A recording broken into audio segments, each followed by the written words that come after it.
So friends, welcome back to the YouTube channel the Indian tutor.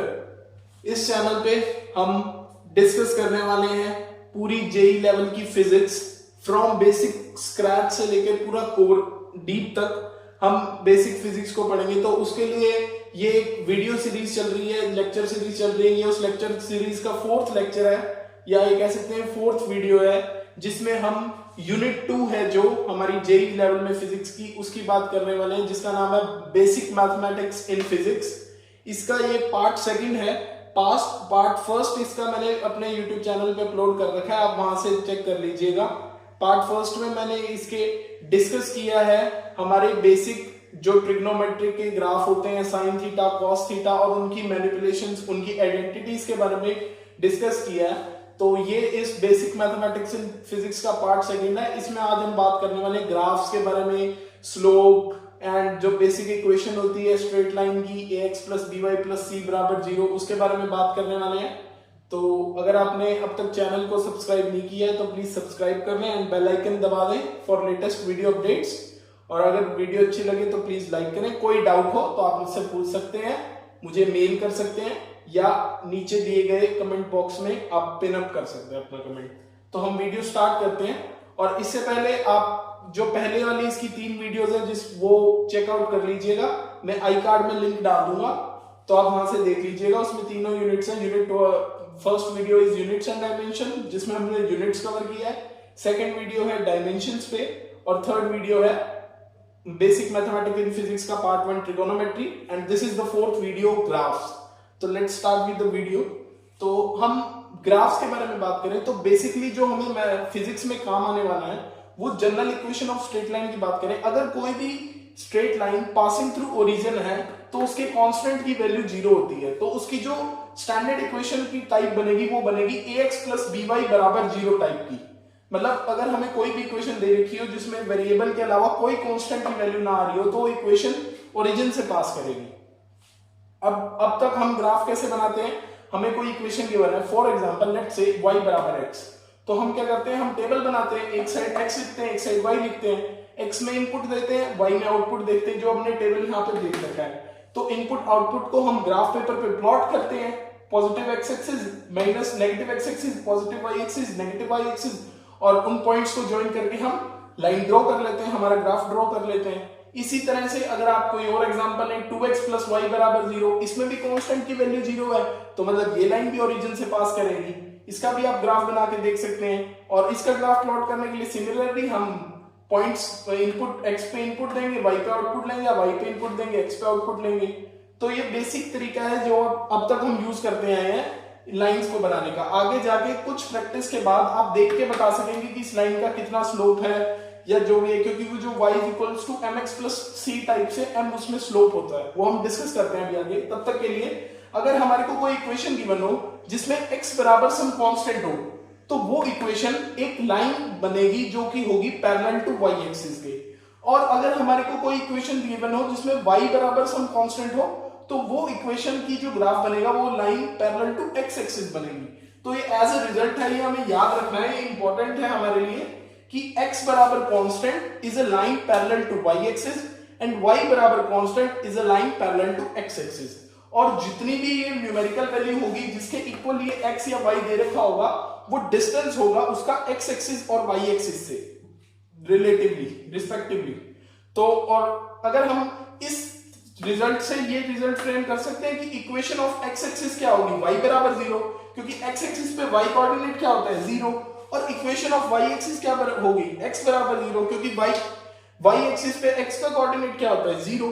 तो ये भी एक इंपॉर्टेंट रिजल्ट है जिसे हमें याद रखना है कि इक्वेशन ऑफ x एक्सिस पूछी जाए तो वो y = 0 होगी, और इक्वेशन ऑफ y एक्सिस पूछी जाए वो x = 0 होगी। आप प्लीज इतना नोट कीजिए। तब तक हम आगे स्टडी करते हैं basics of standard straight line. So friends, अगर हम लाइन की, स्ट्रेट लाइन की जनरल इक्वेशन की बात करें तो वो बनती है ax + by + c = 0। और इसमें कुछ केसेस हैं, उन केसेस की हम बात करते हैं। अगर केस 1 है, अगर c की वैल्यू 0 हो जाए तो इक्वेशन क्या रह जाएगी, ax + by = 0। वो क्या होगी, पासिंग थ्रू ओरिजिन।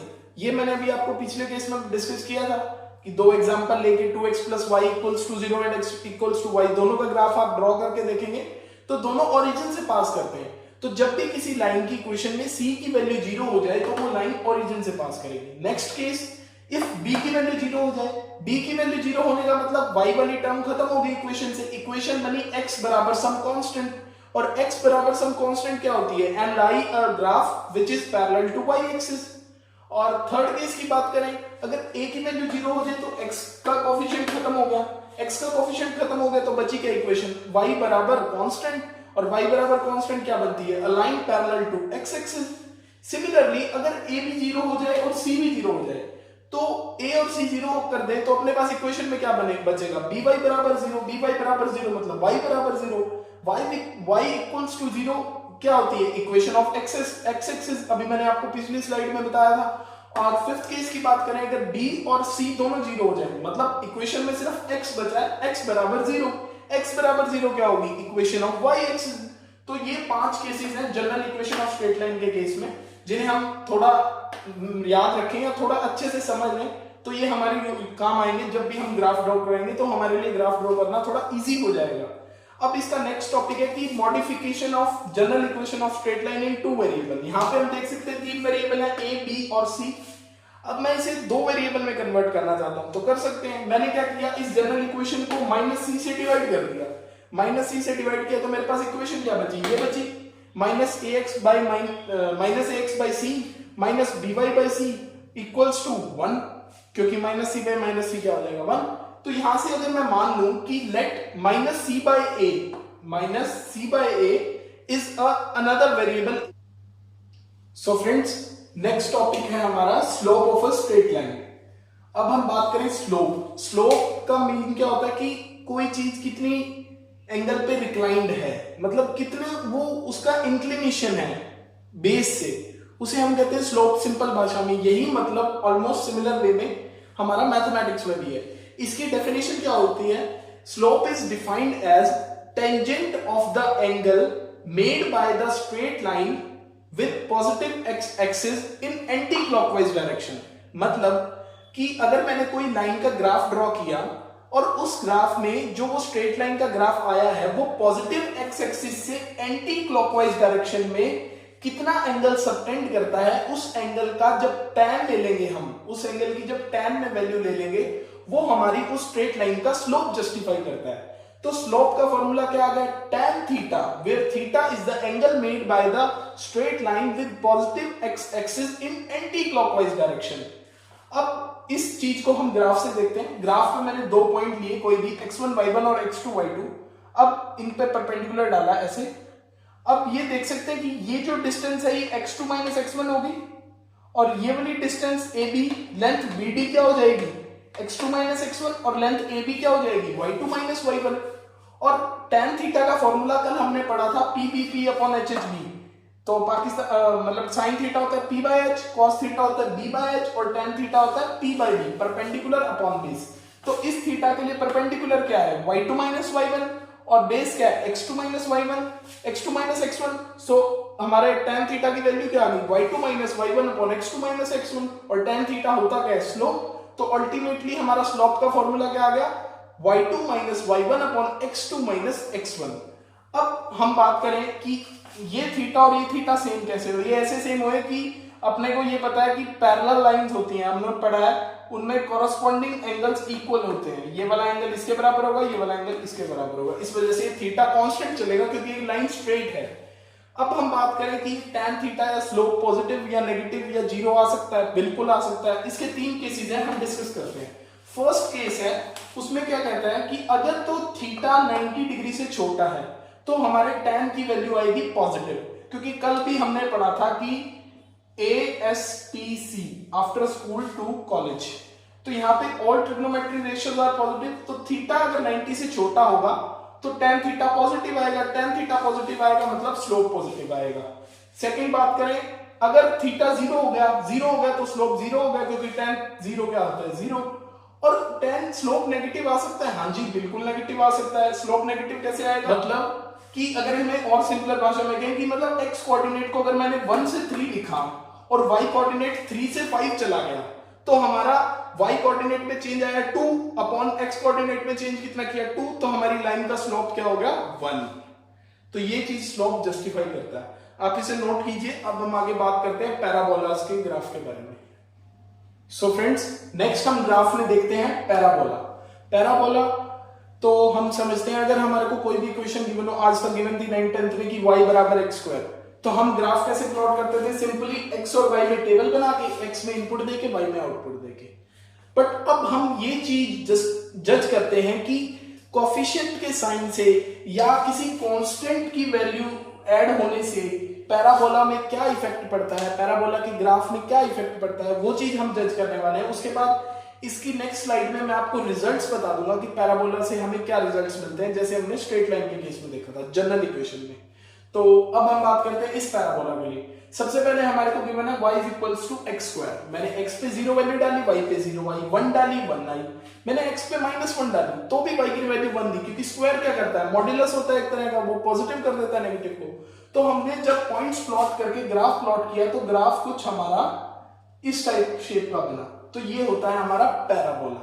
सिमिलरली अगर मैं ग्राफ प्लॉट करता y बराबर -x स्क्वायर का, तो ये ग्राफ बिल्कुल नेगेटिव आ रहा है। मतलब इसमें क्या हो रहा है कि जब ये स्क्वायर किसी चीज को पॉजिटिव कर रहा है, ये माइनस का साइन उसे नेगेटिव शो कर रहा है, और स्क्वायर हमेशा पॉजिटिव होगा, नेगेटिव साइन उसे हमेशा नेगेटिव कर देगा, तो ग्राफ हमेशा फेसिंग डाउनवर्ड्स ही बन रहा है। आप देख सकते हैं जब इसका ग्राफ प्लॉट किया गया तो ये फेसिंग डाउनवर्ड्स बना। तो इससे हम एक रिजल्ट तो जज कर सकते हैं कि अगर coefficient of x square is positive, then parabola will be facing upwards. If the coefficient of x square is negative, then parabola will be facing downwards. अब हम बात करें कि अगर इसमें कोई कांस्टेंट वैल्यू ऐड कर दी जाए, अगर इसमें कोई कांस्टेंट वैल्यू ऐड कर दी जाए तो कुछ इफेक्ट नहीं होगा, सिर्फ इतना होगा कि अगर ये वैल्यू पॉजिटिव में ऐड की गई है, जैसे हम बात करें इस केस में, अगर इसमें मैं कुछ +1 ऐड कर दूं, तो इससे क्या होगा, जो हमारा ग्राफ है वो 1 यूनिट ऊपर शिफ्ट हो जाएगा। और ये मैंने ऐड किया है, ये अल्टीमेटली y में ऐड होगा, तो मतलब जहां पे x 0 पे y 0 आ रहा था, अब वो y 1 आएगा।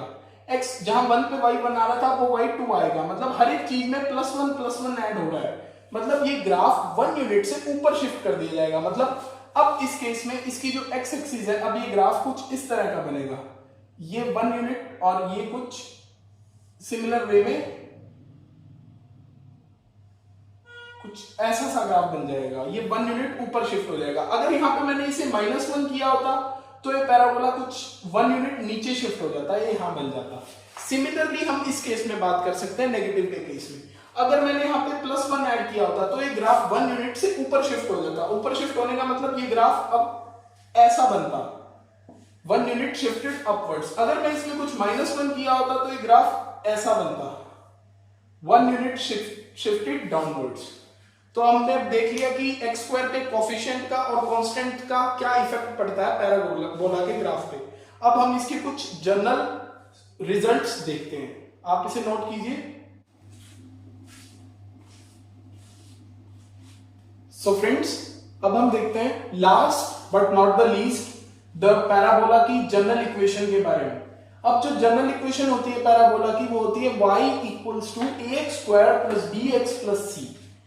बट जब ये इक्वेशन आए आपके सामने कि y equals to ax square plus bx plus c, तो ये इक्वेशन कंपलसरी नहीं है कि ये सिमेट्रिकल हो y एक्सिस के अराउंड। मतलब इसका जो पैराबोला बनेगा ग्राफ, वो y एक्सिस के अराउंड सिमेट्रिकल हो, ये कंपलसरी नहीं है, शिफ्टेड हो सकता है। जो कि हम बात करेंगे आगे चल के कि वर्टेक्स शिफ्ट होता है, शिफ्टिंग ऑफ ओरिजिन और ये सब कुछ, वो उस टॉपिक में आएगा, उसकी हम बात नहीं करते अभी। अभी हमारे को जो जनरल हमारे स्कोप में है वो होंगे parabola y equals to ax square plus b type के, जहां पे हमारे पास x के कोफिशिएंट की वैल्यू 0 होगी। मतलब जैसे इस जनरल इक्वेशन में तो bx की आ रही थी ना टर्म, x वाली टर्म आ रही थी, यहाँ पे x की टर्म नहीं आएगी, सिर्फ y आएगा, x स्क्वायर आएगा और एक कांस्टेंट वैल्यू आएगी। तो अब इन कांस्टेंट वैल्यू, अब ये जो इक्वेशन होगी ये सिमेट्रिकल होगी y एक्सिस के अराउंड, ये कंपल्शन है। अब हम बात कर रहे थे a और b के बारे में कि इनसे क्या इफेक्ट पड़ेगा पैराबोला के ग्राफ पे। जैसा हमने कहा था कि x स्क्वायर का जो कोफिशिएंट है a, अगर वो पॉजिटिव होगा तो पैराबोला फेसिंग अपवर्ड्स बनेगा, अगर वो नेगेटिव होगा तो पैराबोला फेसिंग डाउनवर्ड्स बनेगा। अब हम बात कर लेते हैं कांस्टेंट b की, अगर b की वैल्यू 0 होगी तो पैराबोला टचिंग x एक्सिस बनेगा, जैसा ये यहाँ पे बना हुआ है। अगर बी की वैल्यू पॉजिटिव आएगी तो पैराबोला अबव एक्स एक्सिस बनेगा, और बी की वैल्यू अगर नेगेटिव आएगी तो पैराबोला बिलो एक्स एक्सिस बनेगा। तो ये तीन चीजें हम जज कर सकते थे इसकी जनरल इक्वेशन से जो हमारे स्कोप में है। तो फ्रेंड्स इस वीडियो के लिए इतना ही। अगर आपने पहले की वीडियो नहीं देखी तो प्लीज देख लीजिएगा, मैं आई कार्ड में लिंक डाल दूंगा पहले की इसकी सीरीज का।